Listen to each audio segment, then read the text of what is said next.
Boa noite. Boa noite. Paz de Cristo.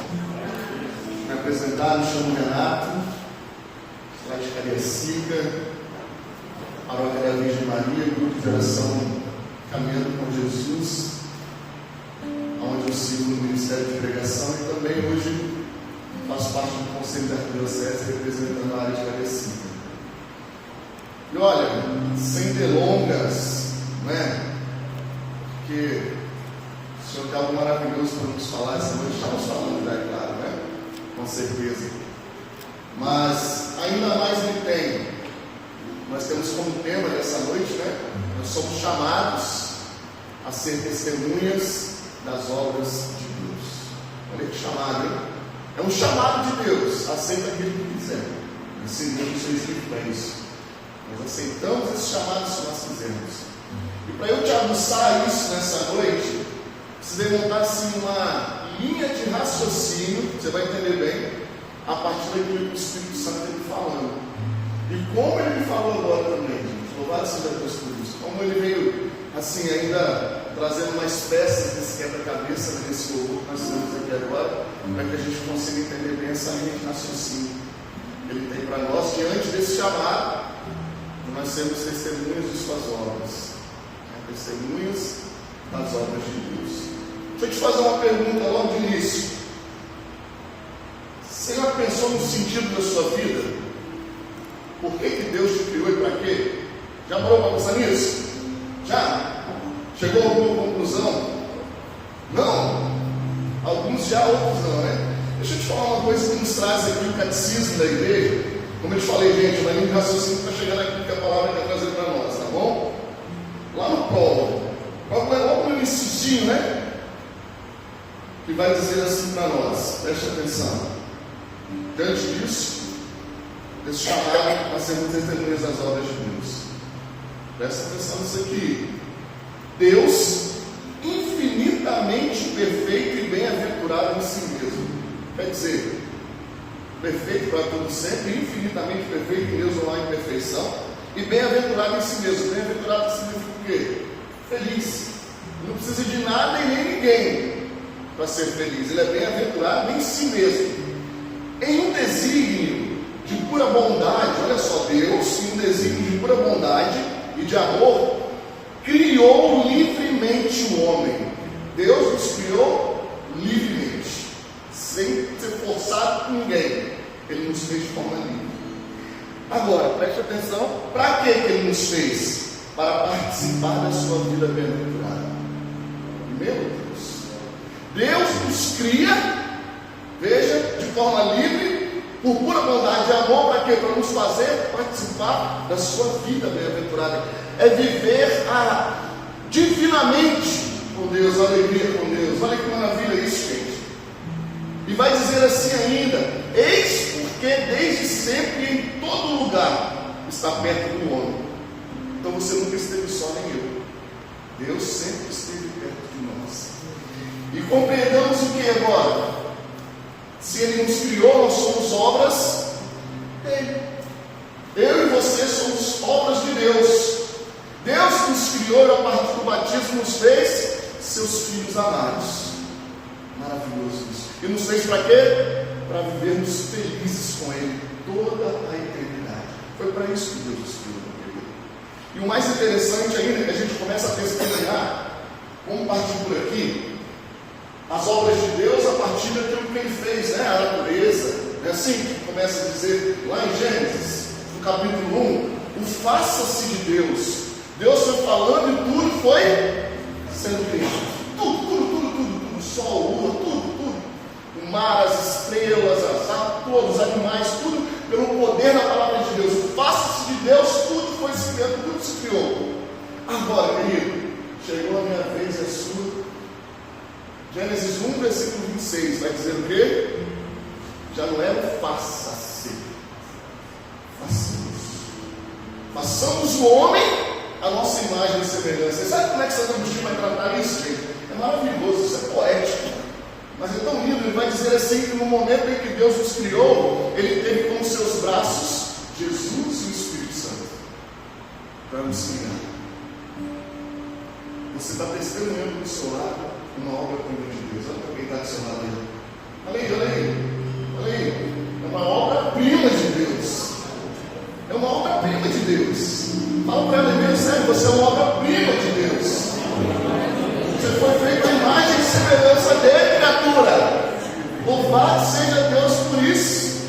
Não é? Só que vem os tempos e a gente começa a pensar essa história. Não é?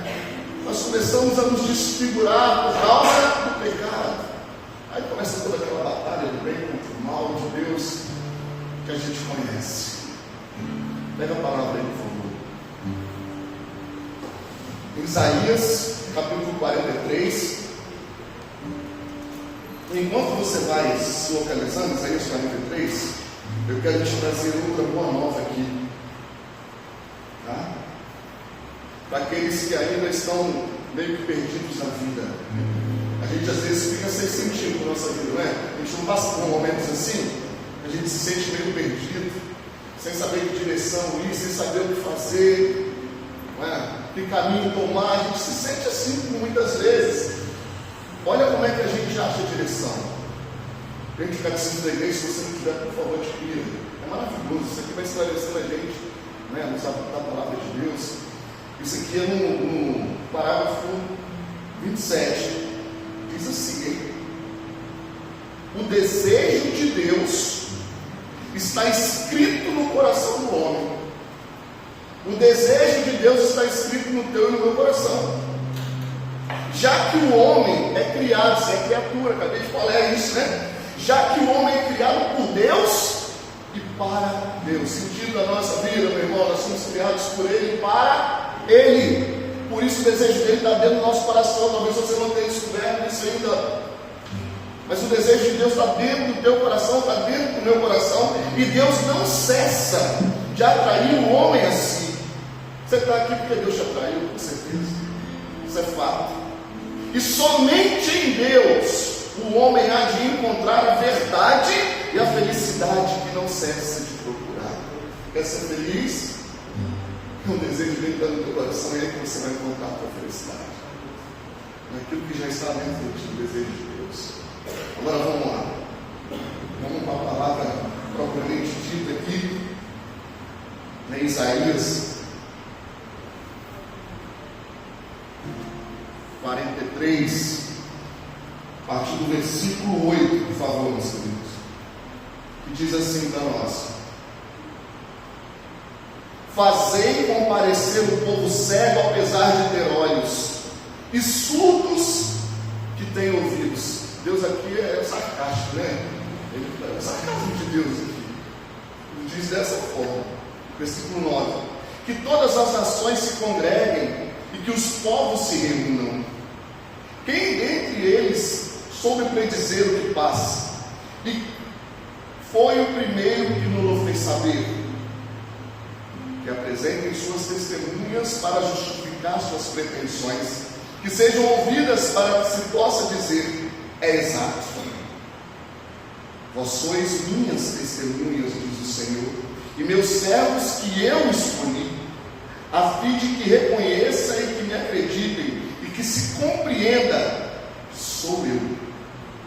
Nenhum Deus foi formado antes de mim, e não haverá outro depois de mim. Sou eu o Senhor, não há outro Salvador a não ser eu. Fui eu quem predisse e salvei, e não um Deus estranho entre vós. Vós sois minhas testemunhas, diz o Senhor. Eu sou Deus desde a eternidade.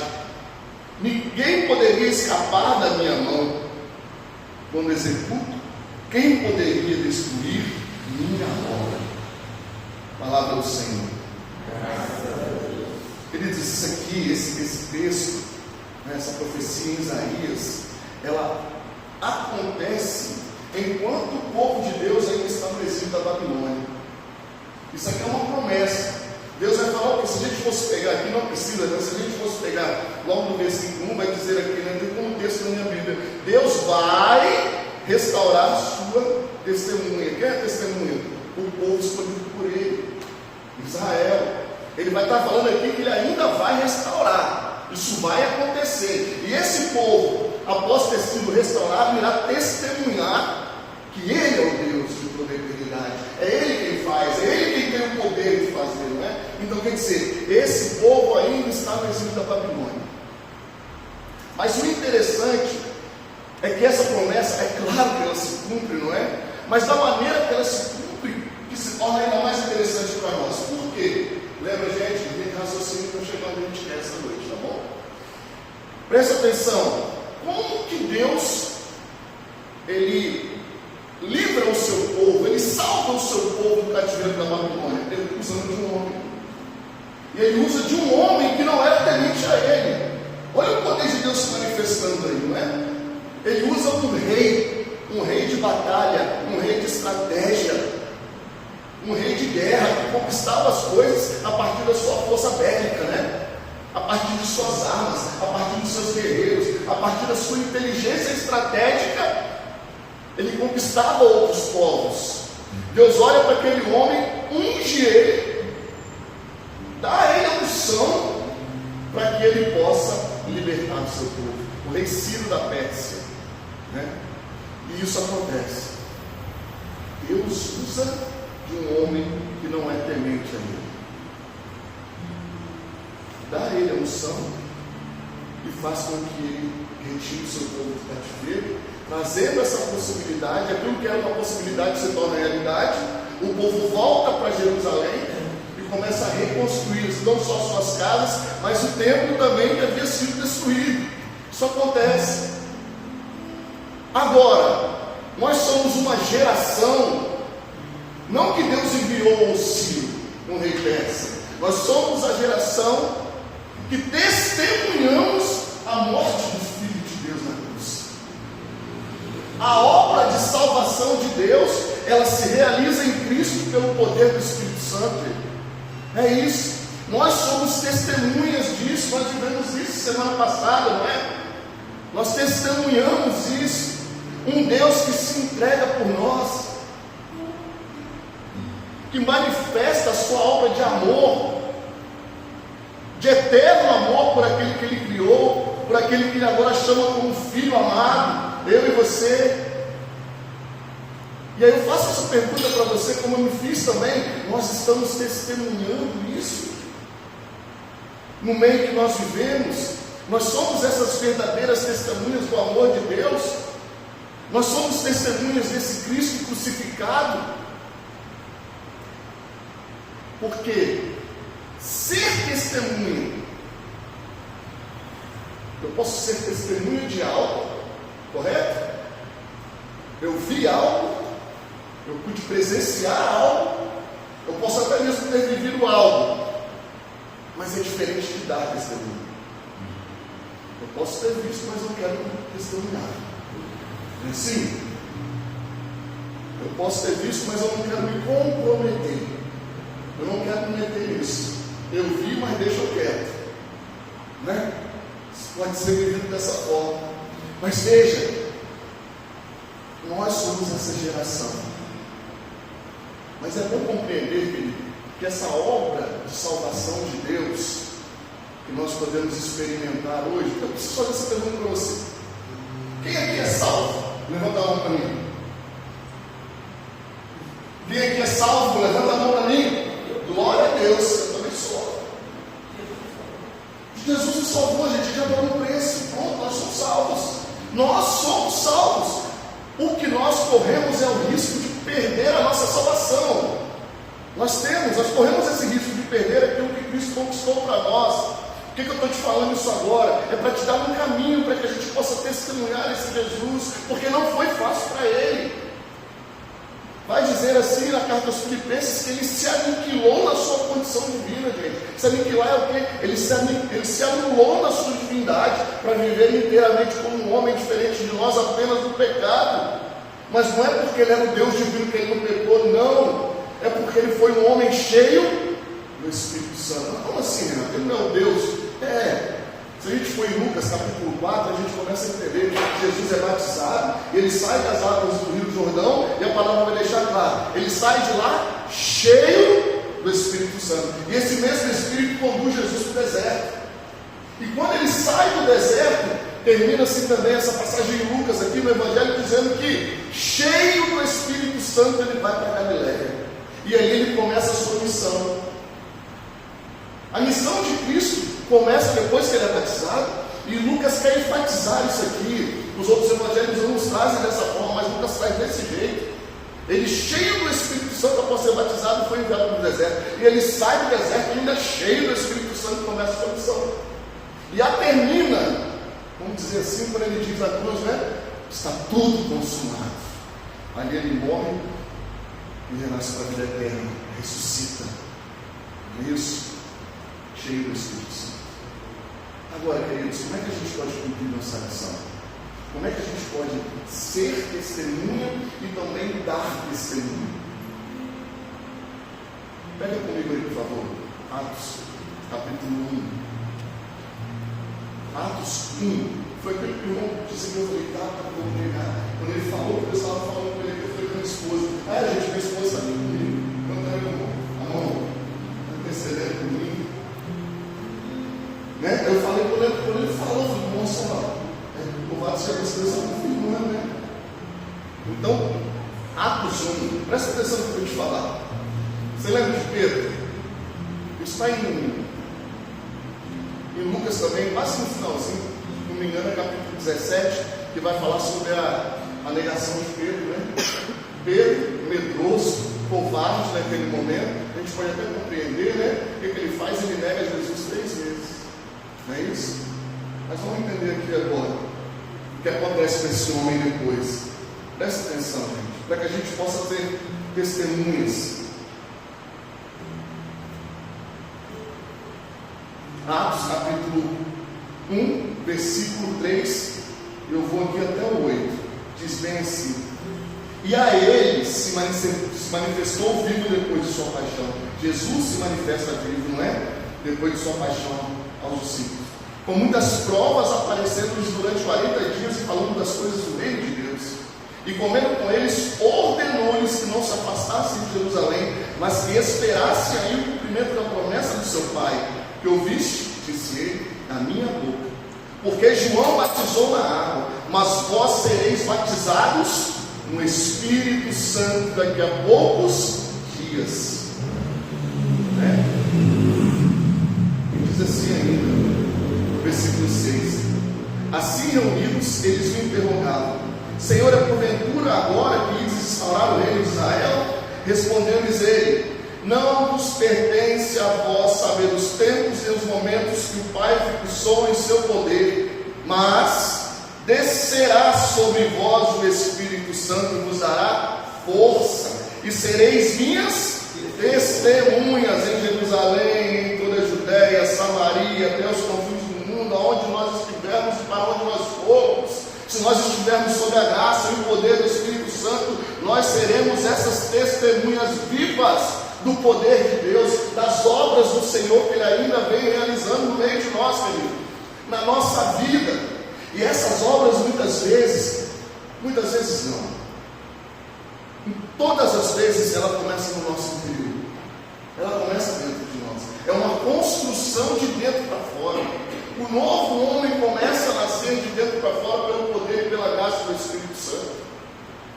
É isso que Deus vai fazendo conosco, ao ponto de nós chegarmos, não sermos apenas testemunhas dessa obra salvífica de Deus, mas darmos testemunhas dessa obra salvífica de Deus. É isso. É isso que Deus está te chamando hoje, como Ele está me chamando também, a sermos e a darmos testemunhas das obras que Deus tem feito na sua vida, na minha vida, a partir da sua vida, a partir da minha vida, a partir da cruz de Cristo, claro, e pelo poder do Espírito Santo que é derramado sobre nós. Nós não conseguiremos testemunhar. Pedro não conseguiu, sem a graça e o poder do Espírito Santo, ele negou Jesus. Mas logo após ter sido impactado por esse Espírito Santo, ter recebido essa graça de Deus, né, aquelas línguas de fogo que se repartiram e desceram sobre eles, essa força, né, esse dínamo que Deus veio falar aqui, que o próprio Jesus veio dizer: o Espírito Santo descerá sobre vós e vos dará força. Pedro recebeu aquela força, e logo após ter recebido aquela força, o que acontece com ele, gente? A partir do testemunho dele, cheio do Espírito Santo, converte mais de 5.000 homens. Eu estou aqui para te falar que a partir do teu testemunho de vida, você pode converter outras pessoas. Há um sentido pessoal para a nossa vida, preste atenção nisso, particular. E qual é, meu irmão e minha irmã? Ganharmos almas para Deus? Não. Primeiro, buscando a nossa santidade. Esse é o primeiro. Agora, coletivamente, como grupo de oração, como grupo jovem, como servo de Deus, aí sim, ganhar almas para Deus.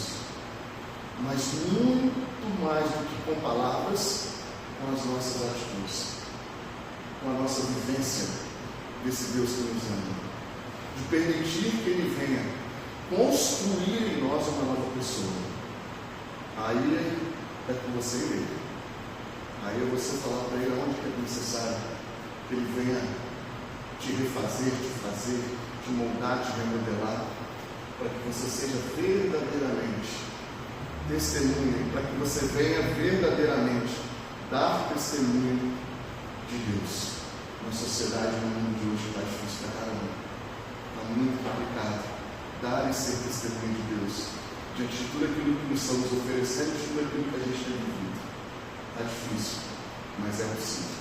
É possível.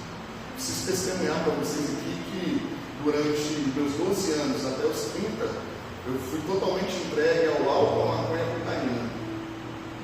Isso aí eram as minhas paixões. Eu vivia para isso. Minha esposa sofreu muito com isso, meu Deus. Minha esposa e minha filha mais velha têm uns 32 anos de casado. Nossa filha hoje está com 31. Fez 31.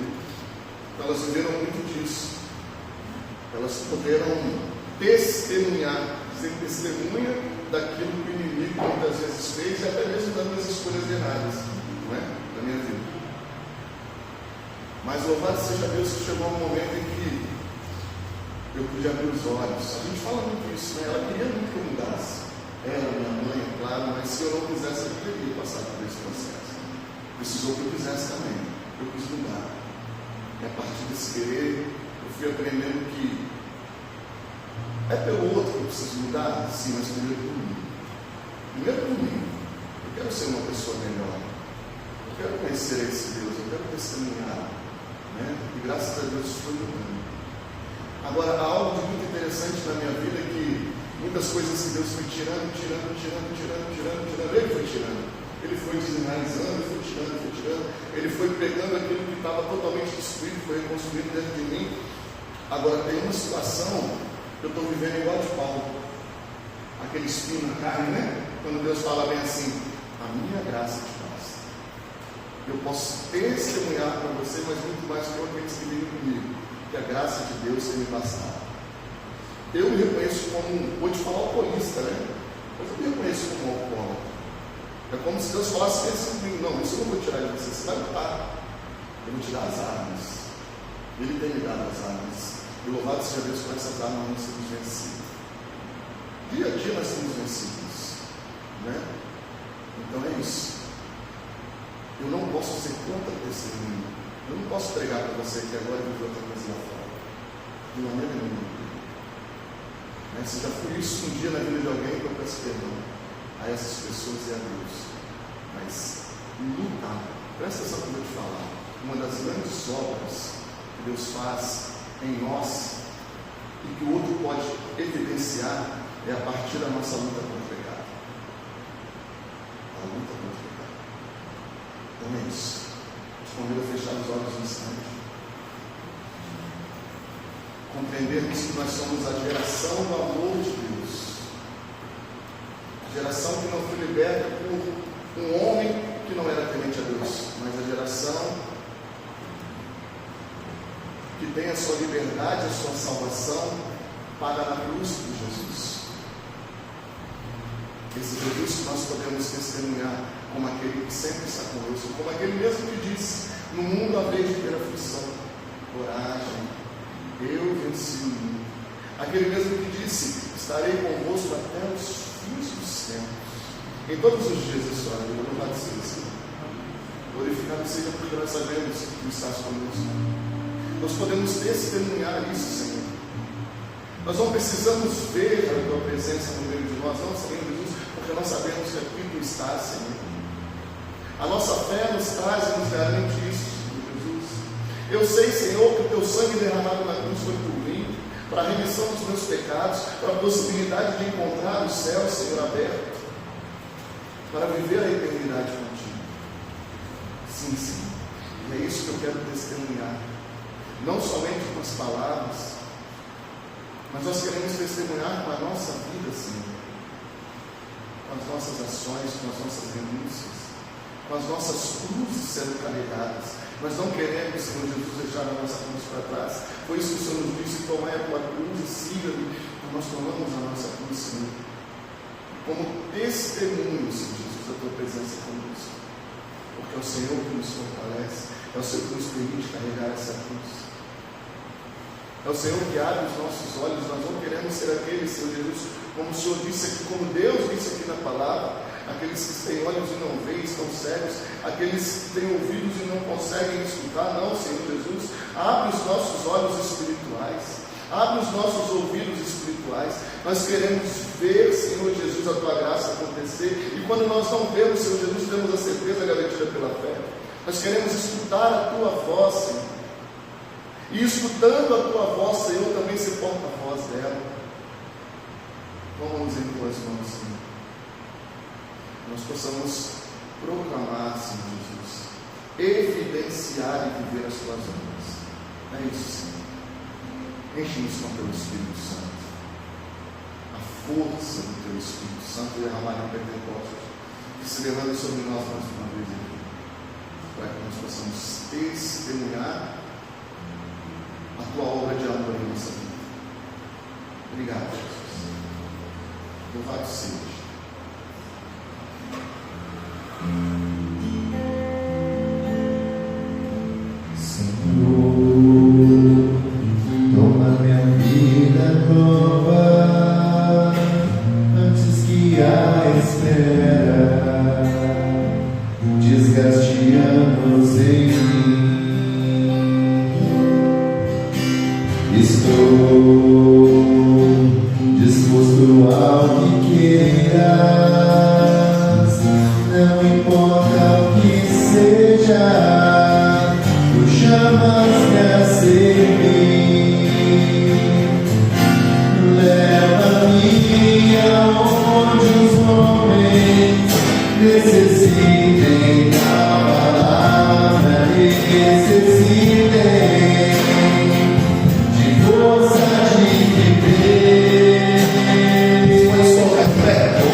Que acima de tudo, ela é uma obra-prima de Deus. E você é uma obra-prima de Deus. Você é uma obra-prima de Deus. Ninguém vai tirar isso de você. Levanta a tua cabeça. Se olha de maneira diferente a partir de hoje, sabendo disso. Que quem te fez, quem te criou da maneira que você é, foi esse Deus de amor, que tem o desejo dele fundido no teu coração. Amém?